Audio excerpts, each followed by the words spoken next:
आप सबों का बहुत बहुत स्वागत है वैभव क्लासेस के इस YouTube परिवार पर। आज के इस वीडियो के माध्यम से हम लोग सीखेंगे उत्तक संवर्धन क्या है और इनके क्या क्या सिग्निफिकेंस है, यानी कि उत्तक संवर्धन, प्लांट टिश्यू कल्चर यानी पादप उत्तक संवर्धन। देखिए, नॉर्मली हम लोग क्या देखते हैं कि जो पौधे हम लोगों के ग्रो करते हैं ना, पौधे का विकास होता है वो होता है हम लोगों के बीज से। मिट्टी के संपर्क में आ जाता है यानी जल लग जाता है, तापक्रम आ गया, सूर्य का प्रकाश आ गया, तो क्या हो गया, हम लोगों के बीज जो हैं अंकुरित होते हैं और एक नए पौधों में बदल जाते हैं। यानी कि जब हम लोग सीड को यानी बीज को अनुकूल परिस्थिति दें तो वह क्या हो जाता है, एक नए पौधों में तब्दील हो जाता है। लेकिन जहाँ पर जिस पौधों में बीज बनते ही नहीं हैं, यानी कि उसमें फल बनता ही नहीं है ना, तो उस कंडीशंस में जो है ना हम लोग उसको किस तरह से ग्रो कराएंगे, क्योंकि बीज जो है मोस्टली जो है वो फल के अंदर होते हैं, लेकिन आपके जिम्नोस्पर्म में जो है आपके सीड जो है वह नेकेड अवस्था में ही जो है पड़े रहते हैं ना। तो यहाँ पर जो जिस पौधों में बीज नहीं बनते हैं ना, बीज का प्रोडक्शन नहीं होता है, उसमें हम लोग किस प्रकार से जो है ना पौधे को हम लोग कर सकते हैं, ग्रो करा सकते हैं। तो उसमें हम लोग क्या करते हैं कि हम लोग एक मॉडर्न टेक्निक का सहायता लेते हैं ना। तो उसमें हम लोग क्या करते हैं, पादप उत्तक संवर्धन जो है इस तकनीक का हम लोग इस्तेमाल करते हैं। जैसे मान लिया जाए कि हम लोग बांस में करते हैं, केले में करते हैं, स्ट्रॉबेरी में करते हैं, जिसमें सीड का फॉर्मेशन नहीं होता है, और जो है वैसे फल जिसका निर्माण बिना निषेचन के होता है उसे हम लोग क्या कहते हैं, पार्थिनो कार्पिक टाइप ऑफ फ्रूट कहते हैं ना। तो इसमें क्या नहीं बनते हैं, जिसमें सीड बनते ही नहीं है, तो उसको हम लोग किस प्रकार से जो है एक नया पौधा ग्रो कराएंगे।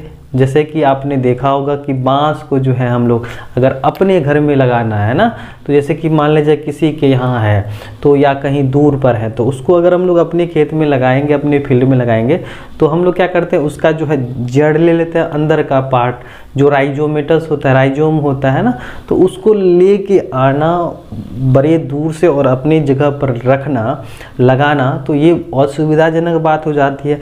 और यहाँ तक कि अगर दूर हम लोग लेके जाएं तो फिर असुविधा का सामना करना पड़ेगा ना।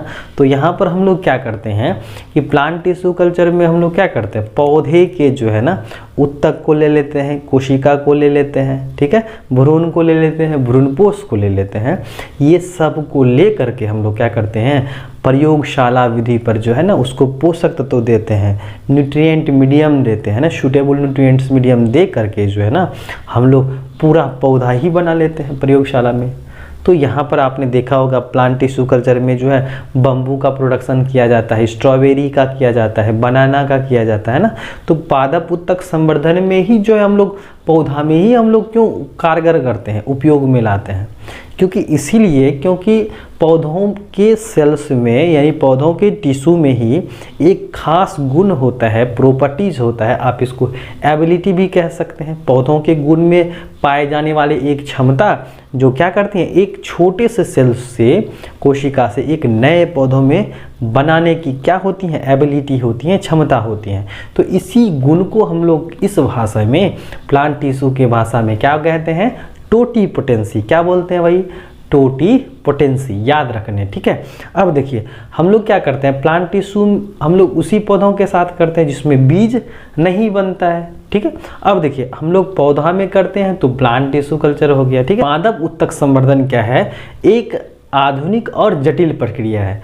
अगर हम लोग डिफाइन करें ना, उत्तक संवर्धन की परिभाषा दें ना, तो इसमें हम लोग लिखेंगे क्या, पादप उत्तक संवर्धन जो है एक प्रकार की क्या है, आधुनिक तथा जटिल प्रक्रिया है, यानी कि मॉडर्न और कॉम्प्लेक्स प्रोसेस है, जिसमें हम लोग पौधों के हिस्से जैसे कि सेल्स ले लेंगे, टिश्यूज़ ले लेंगे, एम्ब्रायो ले लेंगे, एंडोस्पर्म्स ले लेंगे, इस सब को ले करके हम लोग क्या करेंगे, प्रयोगशाला।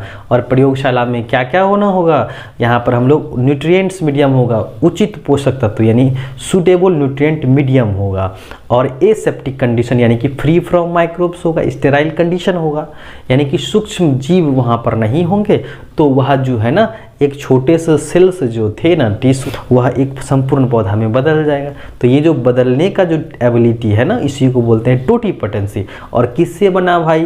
तो सेल से बना, टिश्यू से बना, एंडोस्पर्म से बना। तो इसको यहाँ पर उत्तक संवर्धन की भाषा में क्या कहेंगे? एक्स प्लांट कहेंगे। और इसको जैसे डालेंगे न्यूट्रिएंट मीडियम में स्टेराइल कंडीशन पर, तो यह बनाएगा मास ऑफ सेल्स बनाएगा, अनडिफरेंशिएटेड मास ऑफ सेल्स बनाएगा। उसे हम लोग क्या कहेंगे? कैलस कहेंगे। क्या कहेंगे? Callus formation. तो कैलस याद रखना है। कैलस फॉर्मेशन कहाँ होता है? प्लांट टिश्यू कल्चर में। और वह कैसा होता है? अनडिफरेंशिएटेड मास ऑफ सेल्स होते हैं। ठीक है। अब देखिए हम लोग अगर इसका डिफिनेशन करेंगे ना, तो पादप उत्तक संवर्धन क्या है? एक आधुनिक और जटिल प्रक्रिया। आप नोट्स भी कर सकते हैं। पादप उत्तक संवर्धन एक प्रकार की आधुनिक और जटिल प्रक्रिया है ना, आधुनिक और जटिल प्रक्रिया है जिसमें पौधे की कोशिका, उत्तक, भ्रूण इत्यादि को लेकर प्रयोगशाला में उचित पोषक तत्वों की मौजूदगी में फ्री फ्रॉम माइक्रोब्स यानी स्टेराइल कंडीशन पर हम लोग संपूर्ण पौधा तैयार करते हैं या तैयार किया जाता है, जो क्या कहलाता है? उत्तक संवर्धन कहलाता है, यानी टिश्यू कल्चर कहलाता है या प्लांट टिश्यू कल्चर कहलाता है ना। प्लांट टिश्यू कल्चर कहलाता है। क्या कहलाता है? प्लांट टिश्यू कल्चर कहलाता है ना। देखिए इसको हम लोग लिख सकते हैं पीटीसी, है ना, प्लांट टिश्यू कल्चर कह सकते हैं। अब देखिए हम लोग इसको क्या किए कि ये जो आपके क्या है, कोशिका है ना, उत्तक है, भ्रूणपोष है, भ्रूण है, इस सब को हम लोग लिए। तो कहाँ से हम लोग सेपरेट किए इसको? बोलिए। इसको हम लोग किए पौधों के हिस्से से, है ना, पौधों के हिस्से से इसको क्या किया? हम लोग सेपरेट कर दिए।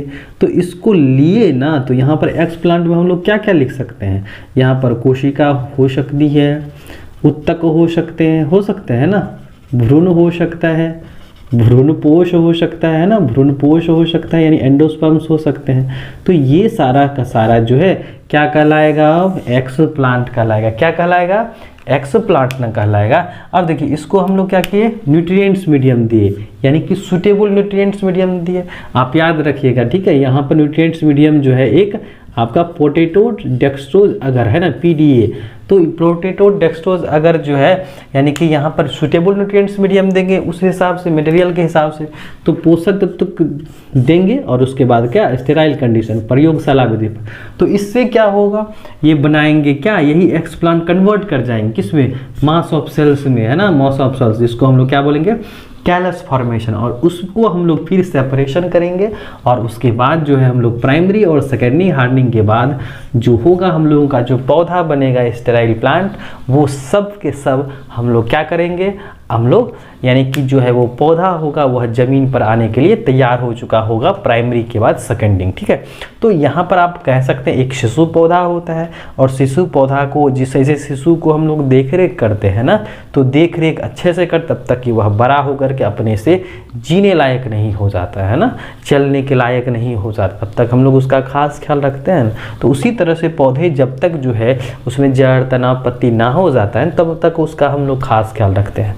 तो प्राइमरी के बाद हम लोग सेकेंडरी हार्डनिंग करते हैं और उसके बाद जो है पौधा ज़मीन पर रहने के लायक हो जाता है। ठीक है। तो यहाँ पर इस तरह से हम लोग क्या करते हैं, प्लांट टिश्यू कल्चर में जो है हम लोग एक पौधा ग्रो कराते हैं। तो यहाँ पर जो एक्स प्लांट होता है वह क्या क्या होता है? सेल्स हो सकता है, टिश्यूज हो सकते हैं, एम्ब्रायो हो सकता है, एंडोस्पर्म्स हो सकते हैं।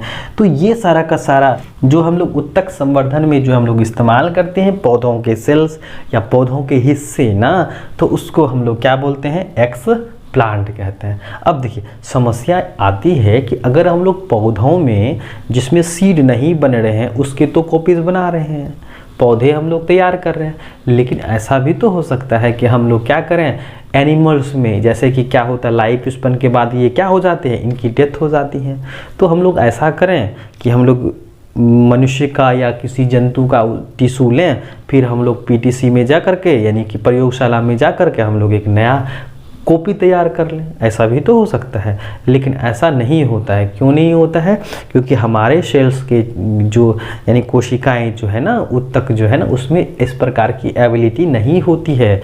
याद रखने हम लोगों के सेल्स और जो है ना जो आपके ऊतक हैं इसमें इस प्रकार की क्षमता नहीं होती है, क्योंकि वो एक नया संपूर्ण शरीर तैयार कर सकते हैं। ठीक है, नया संपूर्ण तैयार कर सके ऐसा नहीं है। लेकिन हम लोगों के शरीर में यानी जंतुओं के कंडीशंस में एकमात्र ऐसा सेल्स है जिसे हम लोग क्या कहते हैं, जाइगोट कहते हैं, जो अगुणित यानी नर युग्मक मादा युग्मक के मिलने के बाद बनता है, जिसको हम लोग युग्मनज यानी अंग्रेजी में जाइगोट्स कहते हैं। इसी में एक ऐसा गुण होता है जिसे हम लोग क्या बोलेंगे, टोटिपोटेंसी का गुण, यानी कि ये सेल्स जो होते हैं ना डायप्लॉइड सेल, जिसे हम लोग नई पीढ़ी की प्रथम कोशिका बोलते हैं, इसमें होता है एबिलिटी जो एक नए जीवों को जन्म दे सकता है। तो एनिमल्स के कंडीशंस में क्या हो जाएगा, एकमात्र ऐसा सेल होगा ना जो एक नए जीवों को जन्म दे सकता है। लेकिन पौधे के कंडीशंस में देखिए क्या हो रहा है, प्रत्येक सेल्स जो है एक नए जीवों में बदल सकते हैं, प्रत्येक सेल्स जो है एक नया पौधा में बदल सकता है। सिर्फ और सिर्फ क्या देना होगा हम लोग को, स्टेराइल कंडीशन देना होगा, प्रयोगशाला विधि पर जो है न्यूट्रिएंट्स मीडियम देना होगा, और एक्सप्लांट देने के बाद जो है क्योंकि टेंडेंसी है एक नए पौधों में क्या कर जाएंगे, कन्वर्ट कर जाएंगे ना। तो यहाँ पर क्या है, टोटिपोटेंसी है, इसीलिए जो है क्या हो गया, एक सेल टिश्यू जो है एक नए पौधों में बदल गया। ठीक है, अब देखिए क्या होता है, कैलस फॉर्मेशन होता है। तो कैलस फॉर्मेशन याद रखने हैं, अनडिफरेंशिएटेड मास ऑफ सेल्स होते हैं। इसमें जो हम लोग डिफरेंशिएट नहीं कर सकते, ये रूट है, ये स्टेम है, ये लीफ है। ठीक है, याद रखनी। ठीक है, कैलस फॉर्मेशन, तो कैलस फॉर्मेशन, कैलस क्या है, तो अनडिफरेंशिएटेड मास ऑफ सेल्स हैं।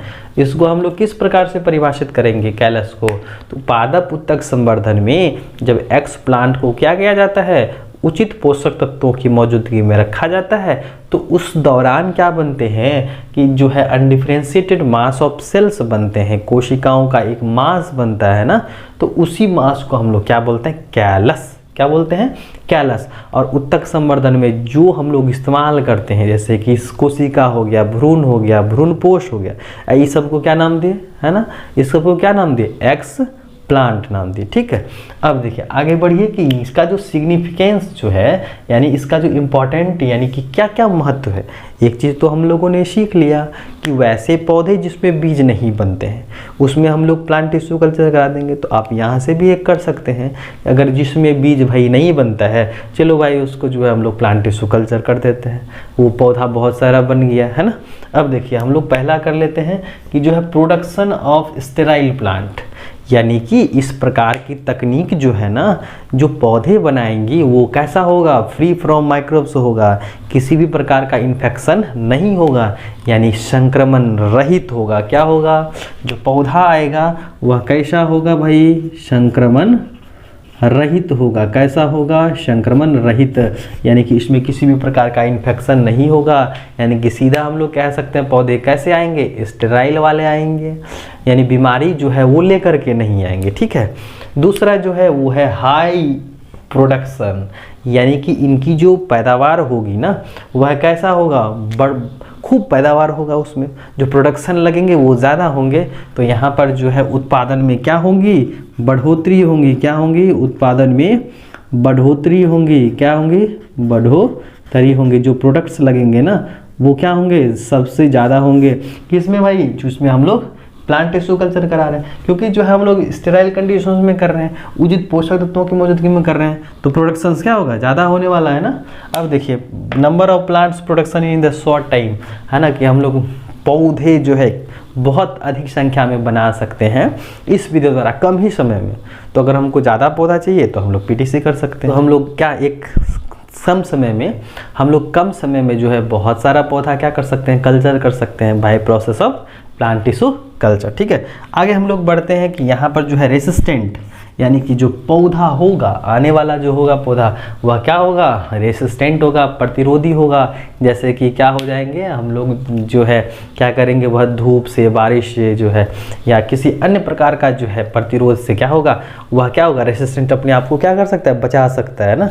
तो वह कैसा होगा, रेसिस्टेंट वेराइटीज़ वाला होगा। उसके बाद जो है यानी कि सीडलेस प्लांट जो है, ये जो टेक्निक हम लोग अपनाते हैं वैसे पौधों में जो क्या होते हैं, सीडलेस होते हैं, यानी इसमें बीज का निर्माण नहीं होता है। तो ये सारी तकनीक जो है ना प्लांट टिश्यू कल्चर जो है आपका पीटीसी प्लांट टिश्यू कल्चर पादप उत्तक संवर्धन जो है उन पौधों में कारगर होते हैं जिसमें बीज नहीं बनते हैं। तो हम लोग एक बार फिर रिवाइज कर लेते हैं कि प्लांट टिश्यू कल्चर क्या है, उत्तक संवर्धन क्या है, इसका महत्व बताएं। ठीक है, ये पूछा भी जाता है आपके 12वीं कक्षा में। ठीक है, पादप उत्तक संवर्धन क्या है, एक आधुनिक और जटिल प्रक्रिया है जिसमें पौधे की कोशिका है ना, सेल्स, उत्तक यानी टिश्यूज, भ्रूणपोष, भ्रूण इत्यादि को लेकर प्रयोगशाला में उचित पोषक तत्वों की मौजूदगी में फ्री फ्रॉम माइक्रोब्स यानी स्टेराइल कंडीशन, जब प्रयोगशाला करेंगे तो सबको हम लोग स्टेराइल करेंगे ना, तो इस कंडीशन पर क्या होगा, संपूर्ण पौधा जो बनेगा ना, तो यही जो क्या है तरीका है, ये जो टेक्निक है, इसी को हम लोग प्लांट टिश्यू कल्चर कहेंगे। ठीक है, या टिश्यू कल्चर कहेंगे। हम लोग यहाँ पर पौधे के सेल टिश्यू लिए, पौधे की कोशिका उत्तक को लेकर के हम लोग उचित पोषक तत्व दिए, प्रयोगशाला कंडीशन पर हम लोग क्या कर दिए, यहाँ पर कैलस फॉर्मेशन हुआ, उसको सेपरेट किए और उसको प्राइमरी और सेकेंडरी हार्डनिंग से हम लोग का पौधा आ गया। ठीक है, उसके बाद एक्स प्लांट जो है, जो पादप उत्तक संवर्धन में जो इस्तेमाल किए, यहाँ देखिए कोशिका है, भ्रूण है, भ्रूणपोष है, उत्तक है, तो ये सारा जो लिए इसी को हम लोगों ने क्या नाम दे दिया, एक्स प्लांट नाम दे दिया। क्योंकि जो है पौधों में एक कैपेसिटी है, एबिलिटी है एक नए पौधे को बनाने के लिए, यानी कि एक्स प्लांट में गुण है ना जी, एक्स प्लांट की जो टेंडेंसी होती है ना, वह एक नए पौधों में बदल सकता है, तो इसी को हम लोग बोले टोटीपोटेंसी। और एनिमल्स में जाइगोट सेल में टोटीपोटेंसी होता है, वरना तो हम लोग कभी जो है डेथ नहीं होते। यानी जैसे जो हम लोग क्या होते, जो हम लोग वृद्ध होते, एक नया सेल से एक नया गोप तैयार कर लेते थे। ठीक है, ऐसा कर सकते थे ना, लेकिन ऐसा नहीं है। क्यों नहीं है भाई, क्योंकि टोटीपोटेंसी का हम लोग के सेल्स में गुण नहीं है, टेंडेंसी ही नहीं है, तो हम लोग ऐसा क्यों कर सकते, नहीं ना कर सकते हैं। लेकिन जाइगोट सेल में ऐसा है, जाइगोट यानी fusion of male and female gametes है ना, तो एक नया शरीर बन जाता है, तो यहाँ पर टेंडेंसी है ना एनिमल सेल्स में, याद रखने है ये बात। ठीक है, कैलस फॉर्मेशंस को हम लोग क्या बोले, अनडिफरेंशिएटेड मास ऑफ सेल्स। यहाँ पर जो हम लोग क्या किए, एक्स प्लांट लिए, पोषक तत्व डाले और क्या बना, अनडिफरेंशिएटेड मास ऑफ सेल्स बने, इसी को हम लोगों ने नाम दिया कैलस। क्या नाम दिया, कैलस। फिर आगे हम लोग सिग्निफिकेंस देखें तो यहाँ पर जो महत्व जो आने वाला है, वैसे पौधे जिसमें बीज नहीं बनते हैं, इसमें जो है पादप उत्तक कारगर होता है। दूसरा कि इससे जो है पौधा जो आएगा वो स्टेराइल वाला आएगा, स्टेरिलिटी वाला आएगा, या वायरस फ्री फ्रॉम आएगा। ठीक है, इसकी जो गुणवत्ता होगी वो अच्छी वाली होगी ना। पौधे जो बनेंगे हम लोग कम ही समय में ज़्यादा बना सकते हैं, और रेसिस्टेंट वेराइटीज़ वाला होगा, जैसा हम लोग बनाना चाहें वैसा हो सकता है ना। तो ये सारा का सारा जो है याद रखना है। उत्तक संवर्धन क्या है, इसका महत्व बताएं। ठीक है, तो इस तरह से जो आप परिभाषा और एक डायग्राम जो है आप इस तरह से लिख सकते हैं, बना सकते हैं अपने पेज पर। और एक्सप्लांट और टोटीपोटेंसी जो टर्मिनोलॉजी इससे संबंधित है, कैलस फॉर्मेशन और इसका सिग्निफिकेंस, ठीक है, इनके क्या क्या महत्व हैं, तो ये हम लोगों को याद रखने हैं। इसमें भाई तो पादप उत्तक संवर्धन में है ना, या उत्तक संवर्धन में, या इसका जो है क्या महत्व है।